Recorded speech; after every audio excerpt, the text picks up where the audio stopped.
Alrighty, my friends, today in writing, we learned about a strategy to help us think of ideas of what we could write about. So this is a strategy that you can use if you're stuck or you just really don't know what to write about on that day. And this strategy is thinking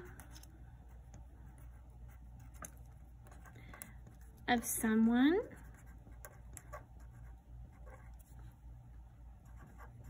who is important to you.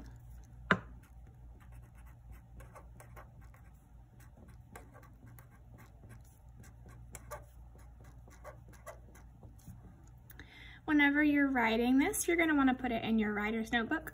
I've already written in my writer's notebook today, so I'm writing on a sheet of notebook paper, but for you, you're going to want to put this in your writer's notebook. Just like we talked about yesterday, whenever we add something to our writer's notebook, we want a title, which is why I've written the title of our strategy at the top of our page. And then we're also going to want a date. And today's date is the 26th. So over here on the right-hand side, I'm just going to write 8/26. The first thing for this strategy that you want to do is think about somebody that's really important to you. Not just anybody, not someone that you don't know, or maybe somebody that you only know a little bit. You want to think about somebody that is really, truly important to you. When you thought of someone that you share maybe a lot of memories with, or maybe you just really, really, really miss them that day, or you can think of a really good memory with them, the first thing that you do is write that person's name or who that person is. It might be your mom, your dad, your sister, your brother, maybe it's your puppy. It could be a lot of different people. For me, I'm going to write my sister. Now, what I'm about to write, I'm actually going to write in a different color because you don't want to copy the rest of exactly what I'm writing because it's about my family. And my family is not as important to you as your family is. So for me, I'm going to write about my sister. And like I said, you don't want to write exactly what I'm writing because this is my sister, but that person is not important to you. So you want to make sure that you write about something that's important to you. So you, right here, are going to put whoever's important to you. Her name is Jacqueline, but we call her Jax. So I'm just going to make that note there.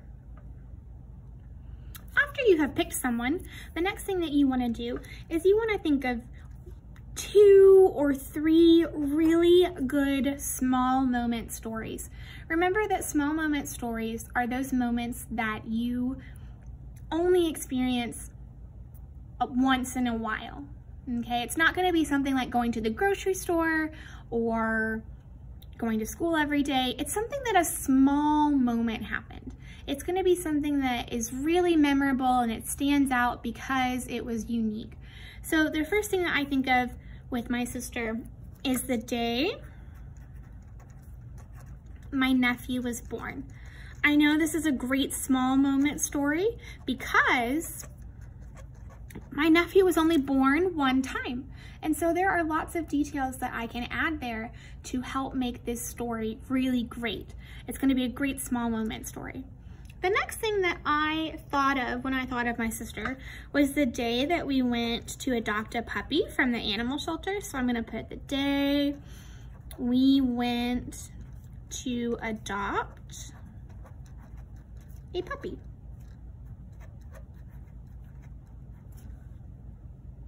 Okay.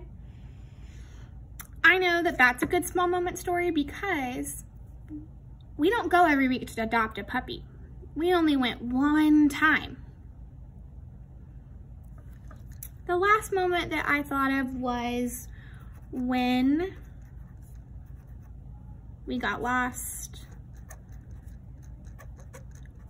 in Germany.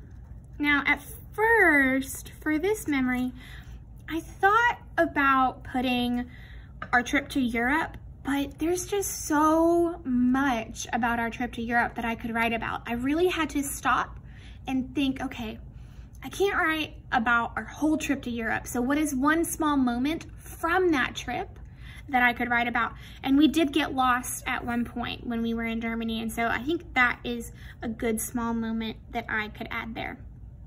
So in just about 5 minutes, I went from not knowing what I could write about to having 3 really good ideas that I could write about.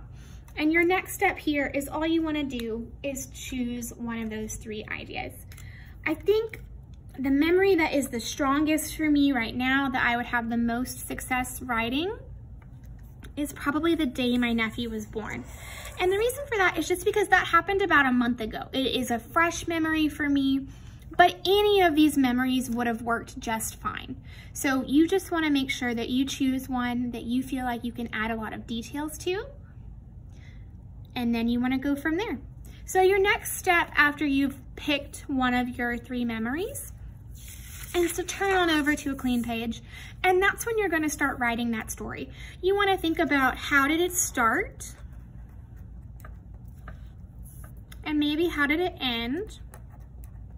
Okay. But this part you're going to do in your head.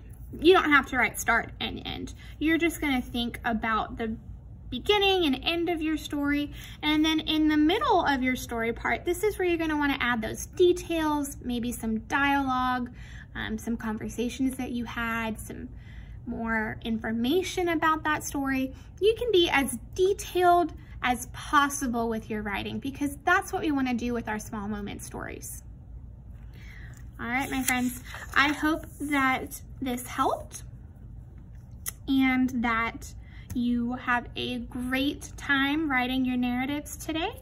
I want you guys to practice this strategy. We went over this in class today, but I wanted to record this video in case you needed a little more help. And then you also need to go ahead and turn to that next clean page and write that narrative.